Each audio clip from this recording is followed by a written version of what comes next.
So there's a question I've been sitting with for 10 years. And the reason this podcast is called The Connection Experiment is because I genuinely think that's what it is, an experiment. Connection isn't something we're born knowing how to do. At least I don't think it is.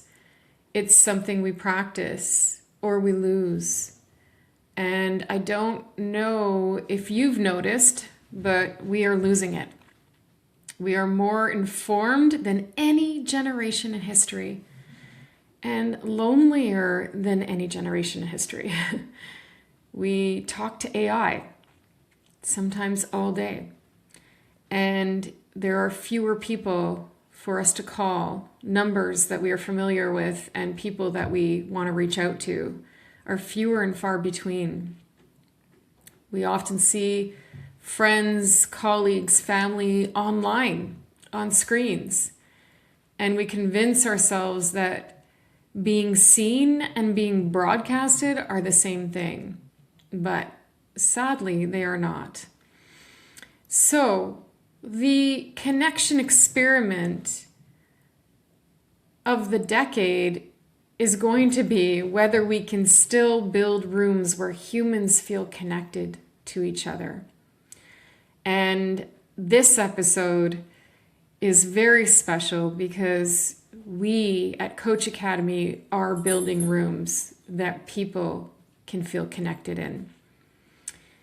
And this particular room that I'm talking about has been 10 years in the making and will culminate in a beautiful arrival in Toronto for a summit that we are planning for the Coach Academy community only. So it's a private summit.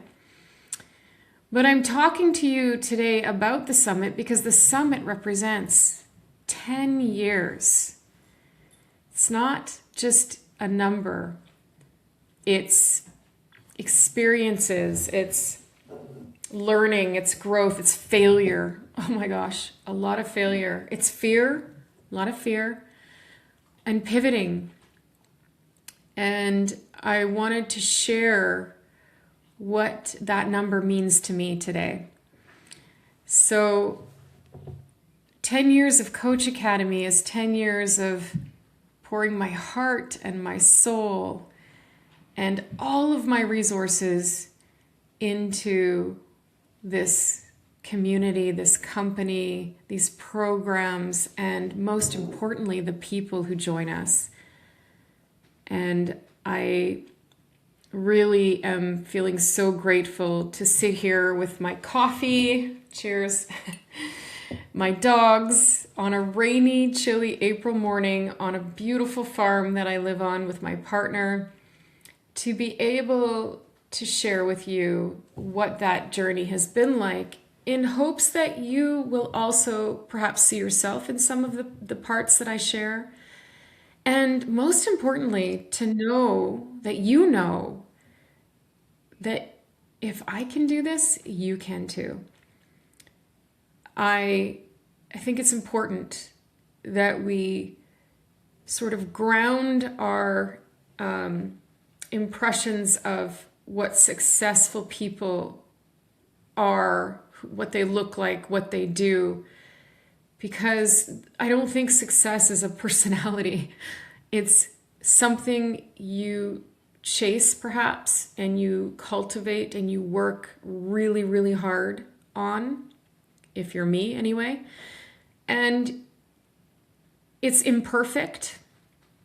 It's filled with stops and starts and assessing and reassessing and sharpening my tools, my edge, my learning edge, my growth, always looking for the next best way to show up to the world and to what I do. And it's not smooth. So I want you to know that if you are struggling and you feel like your journey as an entrepreneur or as a coach or as a practitioner or as a leader, as a parent, as a professional, anybody in the world, let's normalize that, because I don't believe that people who achieve even incredible success, they are still human in the end. We are more alike than we are different. And I'm not saying that I'm at that level. I'm just saying that the people that I admire, I have to remind myself that they are human too. And I think a good place to start with all of this is to say something about coaching. And because I know a lot of people have an impression of coaching, what it is, what it isn't. And in my experience, with 10 years and over 50,000 hours of field work, is that a lot of people get it wrong. And it's not their fault. There is no global definition of coaching. It's still a self-regulated profession. And so there is room for interpretation. And I exist, and this community exists, and the people who are with us exist to raise the standard of qualified coaching in the world. So what is coaching? First and foremost, it's a healing conversation. I've said this before, I'm going to say it again. And a coach agrees to come to that healing conversation with no cherished outcomes, which means that I don't have an agenda for you, the coach, the client, the coachee, the client. My commitment, my mindset as the coach is to bring myself as a tool, an awareness agent, if you will, to be able to help another person evoke the kind of awareness you cannot do on your own. Why does every top performer have a coach? Why does Larry Page have a coach? Or Sam Altman, or all the great thinkers and doers and beers of the world? They have people who act as coaches who help them raise their level of awareness to a point that they cannot do on their own, because it requires observation and witnessing. And we are not objective when it comes to ourselves. We see ourselves in a certain light based on our bias that creates a big filter around my self-perception. So even when I believe I am self-aware, as Tasha Ulrich has proven in her research, and it's fabulous, and I think her finding is that less than 10% of people are actually self-aware, but an exponential number of us think we are self-aware. So there's a gap, and a coach can help with that gap, can raise awareness to the gap. So that's what coaching is meant to be. It's partnering, it's witnessing, it's observing another person without an agenda. It's not career advice. It is not motivation or hype or telling people what to do with their life. Coaching at its core is all about communication. It is a practice of skillful communication. And I think in my world, I like to call it the language of connection, because that's what's the result of coaching, is to feel connected to another human in a way that I'm afraid most of us have not experienced. When someone witnesses your life, you feel it. And it requires an intention to do so. And most of us are walking around in this world siloed by earphones or by preoccupations and distractions that prevent us from being connected to others. So this is, a practice that we are trained to actually listen to another human being, to be with people in a way that unfortunately most of us have never been taught how to do and don't practice. It's also a way to engage with others. The language we use is particular and chosen carefully to empower others to give them room and time to think, and also to access their inner wisdom and not rely on the wisdom of others as we tend to do. So it's about, a different way to show up and be with people, but it's also a choice. Because to be this way is to undo a lot of things, unlearn a lot of ways that we were taught. So coaching is first and foremost a choice you make. And the choice is not necessarily to become a coach. The choice is to become a better person, a better human, to learn ways of being with others that change the way people see you and feel you. And so it's a personal development as much as professional. It's decide on what you want it to be. But when you learn the language of coaching, doors open, relationships change for the better. And those that are not changing for the better are the relationships that you were never meant to keep anyway. So I've heard so many stories in our community of people rekindling after divorce their relationship, or becoming separated after trying to save a marriage. So it can go either way, but what it does is open up the lines of communication in a way that is not filled with defense and anger. It's a way of being with people that allows people to feel seen and heard, and gives them the courage, hopefully. I believe it gives people the courage to say the things they wouldn't otherwise be able to say. So that's the whole thing. And I wanted to talk about that because I really have been sitting in a very privileged position for the last 10 years and more, because my coach training started 15 years ago. And it's been filled with sitting across from thousands of people, adults, who have actually never been fully heard. Not by their partners, by their parents, by their friends. Not really, anyway. To be fully seen and heard is an experience that you remember. They've been advised, perhaps. They've been assessed, fixed, interrupted, managed, consoled. People may have offered sympathy. But to be heard and to be seen and to be accepted is a different feeling. And when you do feel that, something happens that it's hard to put language to. And it's actually the mystery of my business. How to market something that you only experience after you come into the program. It's the puzzle that my team and I constantly work on to create a way for people to experience community and connection that you can't even describe before somebody joins the program. And people say this all the time, so I feel comfortable saying this now. So it's a thing that is, I think, so personal, you just have to experience it yourself.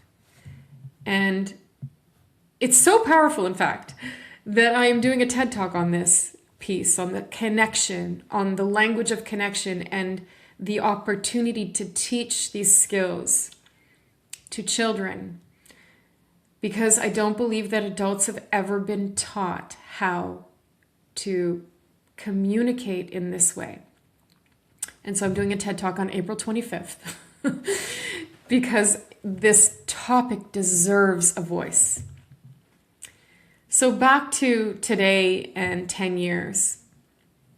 I believe that connection is more important today than ever before, because there's not just a skills gap in our generations that are coming up. It's not even a technical gap, because there are skills gap and technical gaps, absolutely, and AI is one big reason why. There's going to be a lot of changes in professions and the professions that young people choose. But I believe that the gap is a more important one and that has to do with connection, and it's a relational gap.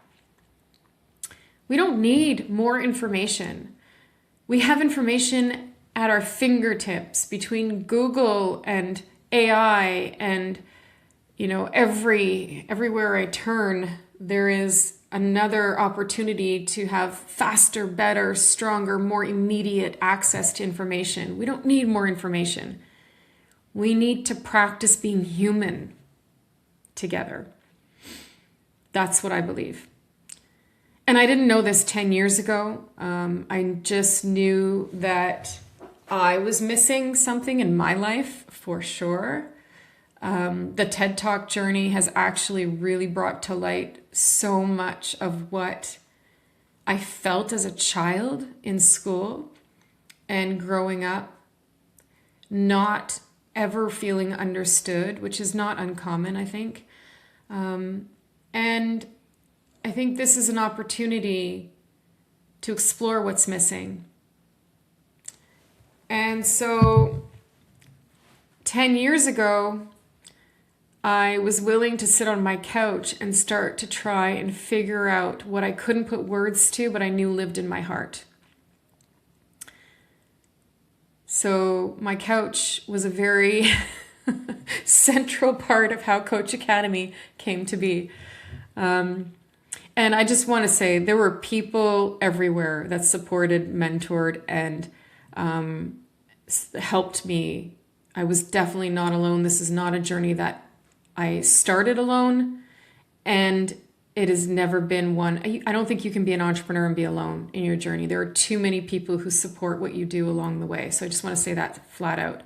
But I'm going to talk about what I did in my experience. And my experience was living in an apartment or a condo with my two young children who were 5 and 6 at the time, maybe 7 and 8. I can't remember now. I was building a website, and I had made the decision to leave a job, a full-time job, to start a company with a partner that I think I believed in his vision and what was possible more than I believed in my vision. But I had one thing that he didn't have, and I don't think anybody that I knew had, that I needed, which was determination and the willingness to do the work. Because in the end, I'm a worker. And I know some people are going to go, oh no, you need to, work-life balance, work-life harmony. I am somebody who is driven by results and progress. And I thrive when I see movement. And I love to experience movement. So I'm a doer. And I am pretty persistent, I'm going to say, because, and I know when to let go of the bone. Let's say we use the dog with a bone analogy. I am persistent until I understand that this is futile. I'm not doing this anymore, and I drop the bone. And I think some people don't know where that line is for them. But for me, I was very clear when I needed to stop pursuing something. So I was able to pivot quickly. And I think that's also one reason why the company is what it is today. But so let's go back 10 years. I'm sitting on my couch building a website. I have no idea what I'm doing. I'm using Wix. I'm piecing things together. And I'm watching YouTube tutorials. I'm also listening to a ton of podcasts and YouTube, listening to all kinds of motivational speakers. And one of my favorites, not a motivational speaker, but one of my favorite intellectual minds out there today is Tim Ferriss. I would listen to him endlessly. And I also had the benefit of having the influence of Dan Sullivan and his work at Strategic Coach in my life with books and previous experience in his program as an assistant back in 2000-something, 2007, 2009, let's call it. So I had experience around what I needed to fill my mind with. I knew what I needed to not pollute my energy. And I say that because it's important, because a lot of people lose track and get sidelined because of noise. Let's call it noise. Maybe it's family, friends, maybe it's your own inner voice. I was really good at drowning out the noise in my head, purposefully, intentionally. And then when I wasn't. Like, I would have a good cry. I would feel rage. I would go for a drive. I would listen to good music. I would take breaks. And then I would get back to it quickly. So it's this, stop and start is, I think, a very important part of entrepreneurial journeys that we don't talk enough about. So I built this website. I also had a very strong passion for words, for language. I was in communications. I was always writing. I did a little stint as a journalist for a while, but I was writing all the time. I always thought I would be a fictional writer, to be honest, in my older years. And so I loved language. I loved the power of words, and I would play with that in a marketing way, and I would learn a lot from just researching and blogs, actually. And then I was writing emails, tons of emails, 120, I'm going to say, on average, emails a day would leave my inbox to approach people who I cold approaches, who I was trying to get into our program. And that was a daily grind, and most of those would go unanswered. But then every once in a while, one would show up, and I would nurture relationships if they did answer. And I know that part of my experience really shaped me, because relationship is so important in what we do, building a business. And sometimes after 8 months of, constant checking in and sending articles and staying in touch with people, they would show up in a workshop. And at that time, I was running, a few workshops a year. I'm going to say 3, maybe 4, with about 6 to 8 people in them. And some of those people were my friends. Some of those people in the early days were people I literally bribed to come in. Please, I'll give you a certification if you just sit in there and participate, and you'll love it. I know you will, but I need bodies in my workshop. So that's what you do when you're starting out. You don't have all the answers. You don't have all the resources you need, and you make it work. And I think that's an important thing to know too. Like running pilots, asking for feedback from people, doing free, workshops, seminars, webinars, whatever you want to call them, to get feedback. That's a key area of growth that I believe also helped me. And and it's no fun doing cold outreach. Of course it's not. Before that, I was doing cold calls in another job. And I know that, we can't do that anymore, obviously. But the thought of putting yourself out there and feeling so vulnerable, I actually hid behind email, I think, for a long time. I could have been out there networking and asking for referrals and being more visible. But hindsight is 2020. And honestly, I wasn't ready to put myself out there at the time. Hiding behind emails was what I needed. And I was good with language, so it worked for me. And then I was good on the phone when somebody wanted to get on the phone, because I spoke from passion. I don't think I ever knew how to really sell, but I could sell passion.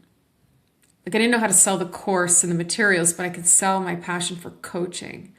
And I think that's what people ended up buying. And then found out for themselves how powerful it was. So it was me in a spreadsheet and a lot of, no replies. And I was wearing every hat at the time because you have no money. And so you can't afford to hire people. And so you're the bookkeeper, the marketer, you're the salesperson, you're the facilitator, you're the mentor, you're the, you create the curriculum. And yes, I had help, and I had mentors who helped with the curriculum. In the early days, I also had a mentor who supported my facilitation style, and I learned a lot from. So I shadowed people. I did my time before I was confident to stand in front of a room alone, with others who were better, smarter, and more experienced than me. And I think it's important to seek those people out. Surround yourself with people who are better, smarter, and more experienced with you, because that's how you become better, smarter, and more experienced. And so community was always a big part. Now, today we have this incredible community at Coach Academy. I wish I had had that when I was coming up. And it's the reason why it was so important to me to create community around this certification and our programs. So our beautiful private community is thriving and buzzing with additional continuous learning and peer support and all the things a coach needs to be, their best selves and their most confident selves as a coach. And I think that's the key to really discovering what you're capable of. So, and then of course there were the nights when I didn't know what I was doing. I asked myself, who am I kidding? Like, what am I doing? Can I really do this? And after I would have those moments, then I'd have a workshop where I'd have a conversation on the phone, or somebody would write me. And I would be reminded of the power of the work that we do, or that I do, or that I was doing at the time. And the experience of the people in the programs was all the proof I needed to keep going. It was what restored my faith every single time. And you know how faith works. When I would think this was it, I couldn't do it again anymore, I would get an email. I would get a call of somebody expressing gratitude or a story about how their lives changed.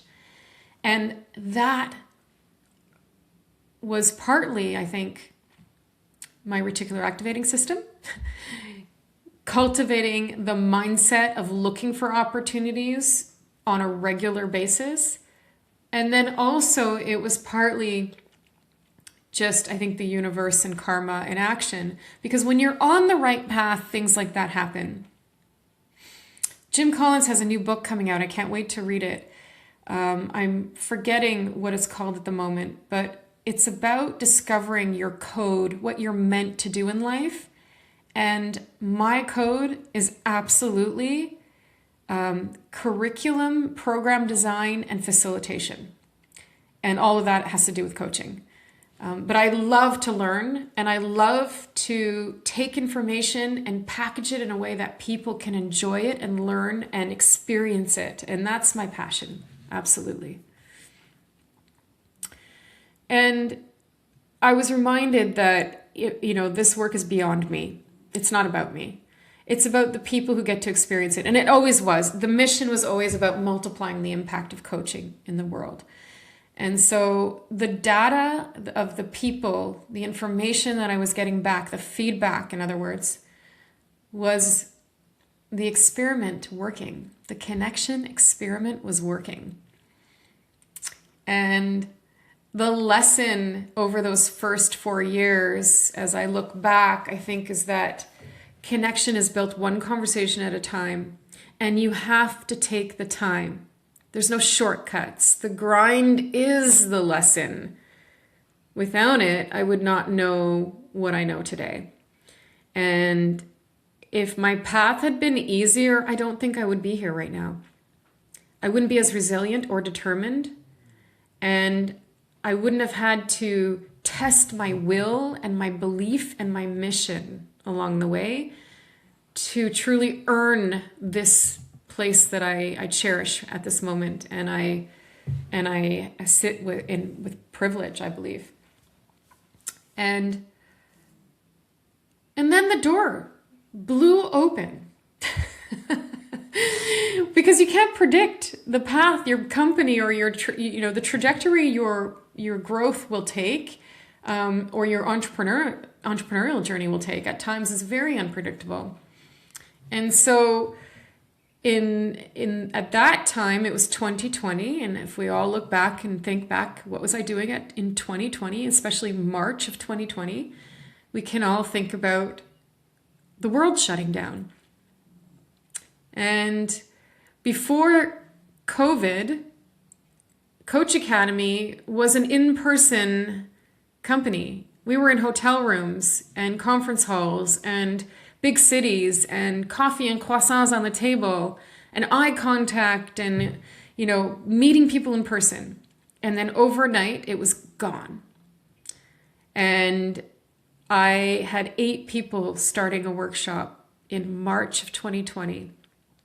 And isolation was happening, just being announced.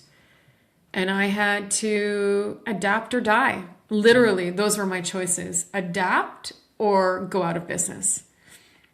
And the entire cohort agreed to convert a 13-week program that involved 3 days on site and some online already into a 26 fully online program. And the rest was a huge learning curve because every week I had to prepare the lesson and convert this program into a fully online 2 hours a week program. It was scary. It was not an easy pivot, and I can't even tell you it was elegant.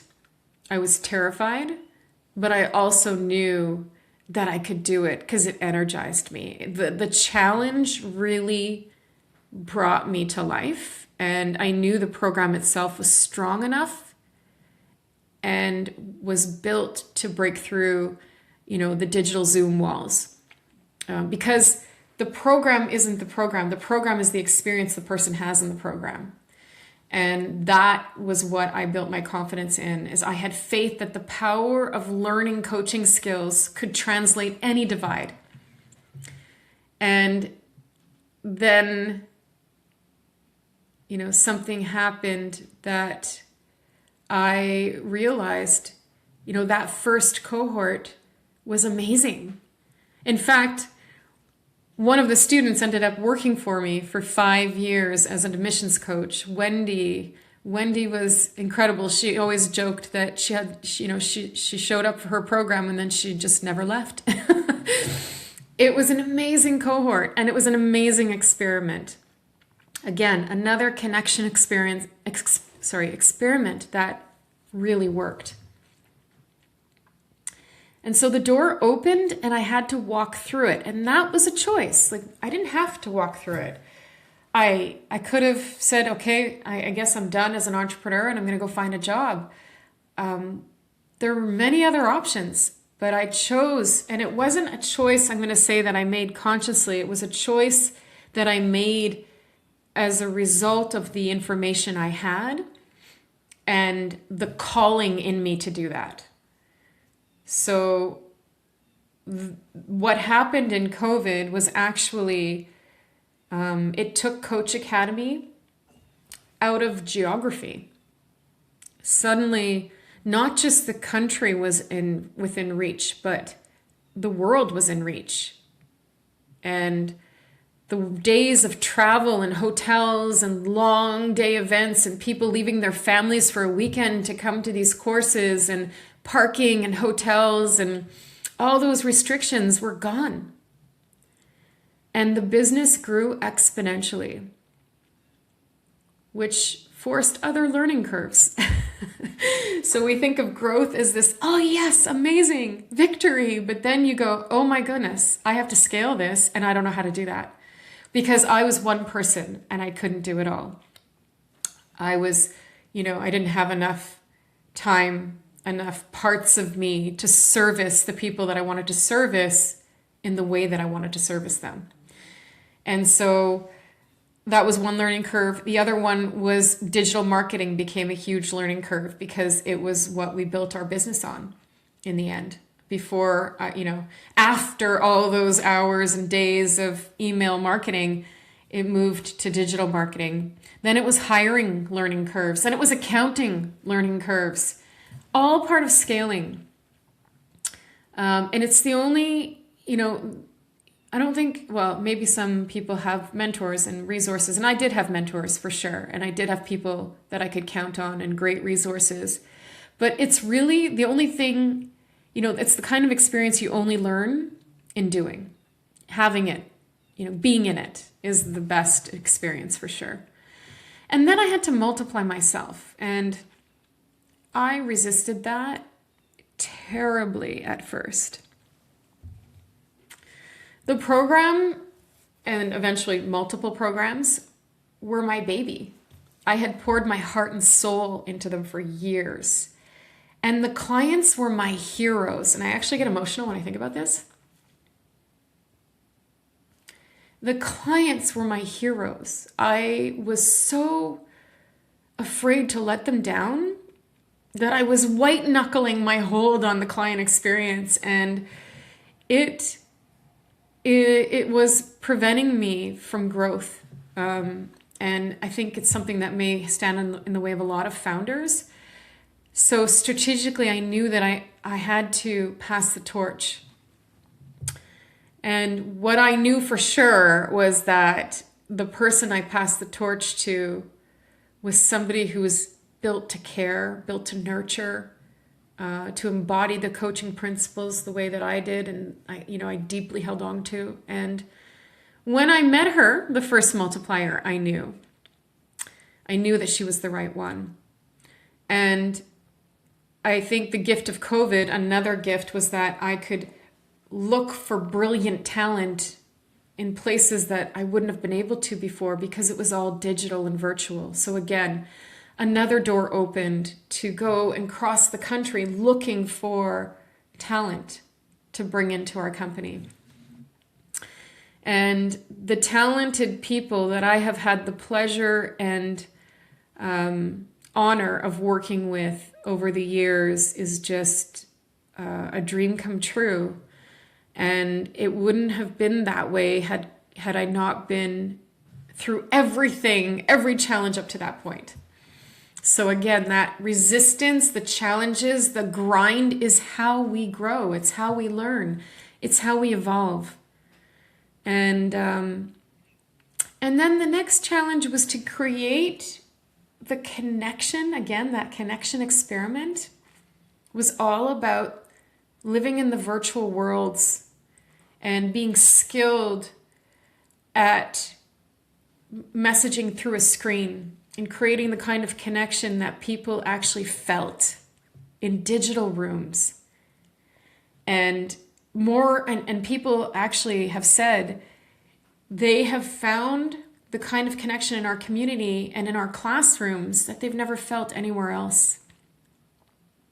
So that's when I fully understood that the pandemic had forced the growth of our company, and because of the choices that I made along the way and that others around me helped to support, it became the reason for our success, actually. So it also told me that connection is not a medium, it's not a room, it's not a live conference room or a hotel lobby. It's a practice. It's something that we choose to do by the language we speak and how we show up for others. And again, that is the experiment. The next chapter surprised me. After COVID, the company started to grow in a way that was no longer about me doing everything. It had to do with people coming together in a team who cared as much as I did and who supported each other in all the ways that we grew together and still grow together. And I had to let go of my control. I had to be coached on letting go of my control. As a coach, I can let go. Absolutely. It's easy because it's a persona that I embody as a coach. But in my life and as a leader, that's been a really tough place to land. And I'm very conscious of it. So I sit with my own control issues every day, and I have to be coached on them regularly. Because letting go is what you need to do as a leader. I was the bottleneck. If I look back on any place that the company might have stalled or had a hiccup, it was because of me. I was the bottleneck. And caring too much can do that. I had to separate myself. And you separate yourself by choosing to surround yourself with people that you really trust and that have their own gift and their own skill and their own way of being with people and their own signature to put on, their style. And it's what gives us the diversity and the versatility and all the things that make our community so great. So I was coached through learning to trust my team, and the irony of a coach needing a coach to learn to do that is not lost on me. What I learned, though, in that phase is that something I now tell every founder I work with, and that's a company only multiplies when you get out of your own way and you have to trust the people around you. So the thing that you built stops being your baby and starts being what it was always meant to be, which is community. And that was a powerful lesson. And I didn't know how much I was going to need community in the next chapter, which was, I'm going to call the hardest chapter. And I've only really recently started talking about this because certainly wasn't going to talk about it while I was in it. But I've started sharing a little bit on posts and stuff about the hardest part of my journey as an entrepreneur and as a mother and as a person in the world. 2.5 years ago, my business partnership ended, and that's being polite. It came crashing down. How's that? Corporate and personal betrayal is how I call it, and perhaps the other side would say the same. I don't know. I'm going to tell you what I experienced. It's the kind of thing that I can honestly say people write books about and screenplays about. You would watch a movie and you wouldn't believe what was happening. The judge called it a corporate divorce, which was lovely. I called it terrifying. And what followed was 2 years in a courtroom. 2 years where almost every single thing I thought was mine was being decided by someone sitting in a robe.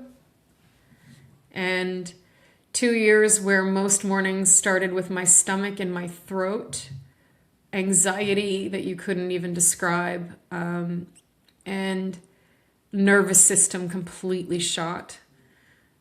Hard to describe now even, but the only thing that I knew was that I had to fight for the right to keep building what I had started.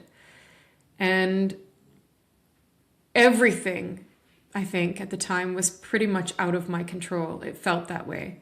But there was one thing I did control. And that was me, my mindset. And I threw myself wholeheartedly into my work, my team, and the people in our community and our programs, and the promises that I had made to those people. So I poured every ounce of energy that I could muster to get through those 2 years, because I knew that no matter what happened in court, and I mean, this was a hard reality to face. It was not easy, but I did know that no matter what, the work that I was doing was built to last. And I'll steal that from Jim Collins again. Built to last, because Coach Academy was just the name. The company, the mission, the work, the endless hours, the passion, that was me.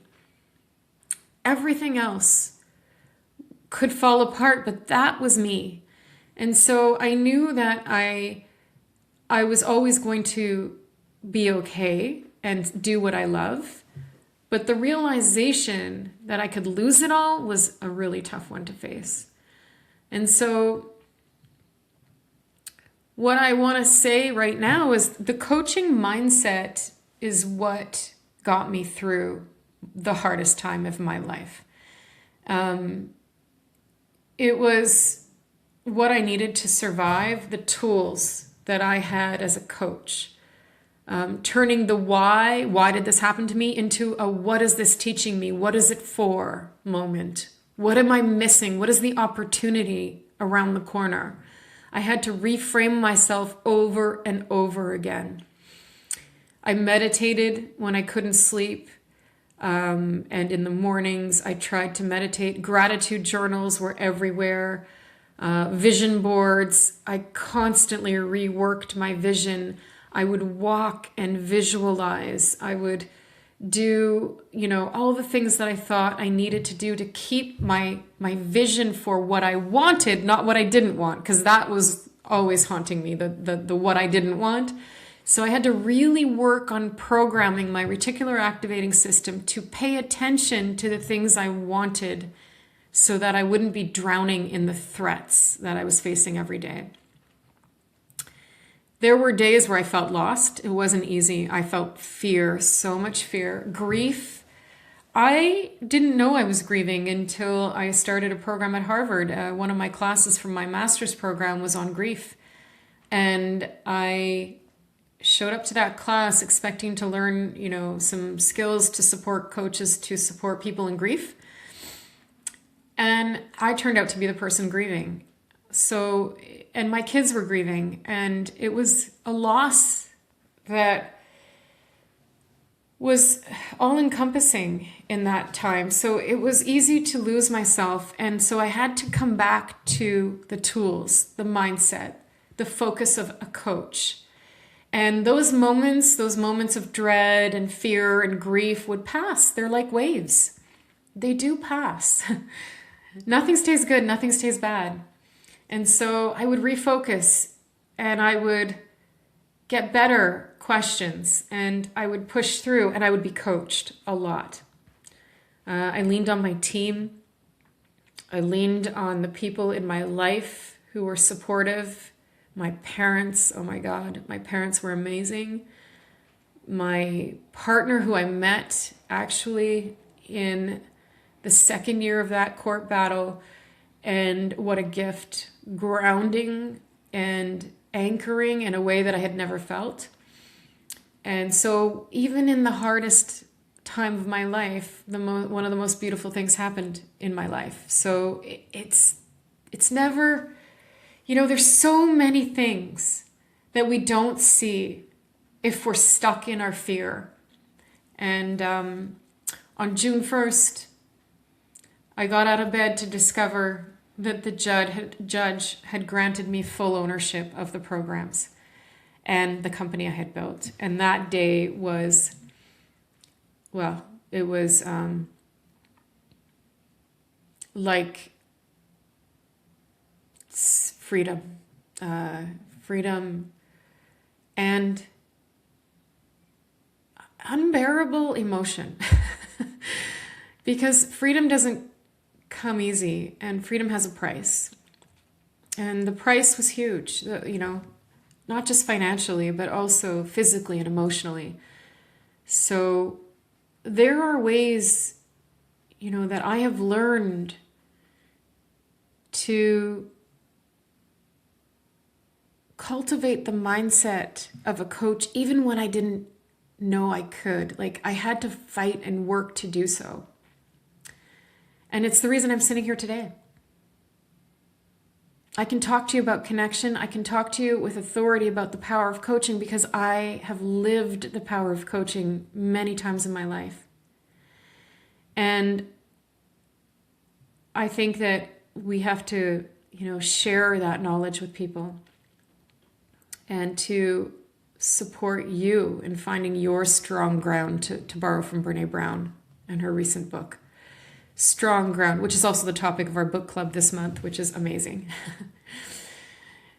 And then after that came healing, came more grief, a quieter time in my life, quieter than I think I've ever known, and re-engaging with a new reality and a new fire inside me to build legacy, to pay it forward, to honor the last 10 years, and to create spaces where people can go through something like I did and come out on the other side feeling supported, nurtured, and equipped with the tools you need to get there. because that's what it was like. I knew that I had community around me. I had a passion and a mission. I had something that I wanted to bury myself in and it was knowledge, and it was experience, and it was people, service to people, being in service to people, and awareness, and knowing that my mind is my greatest asset, and you are your greatest asset. We are all our own greatest assets. We give way too much power to the people and to the things around us. Consumerism and shiny objects everywhere. But in the end, our minds are our greatest source of being. And feeding your mind with good, knowledgeable, beautiful information, connection, people, the things you surround yourself with are so important. So, I got the gift of freedom.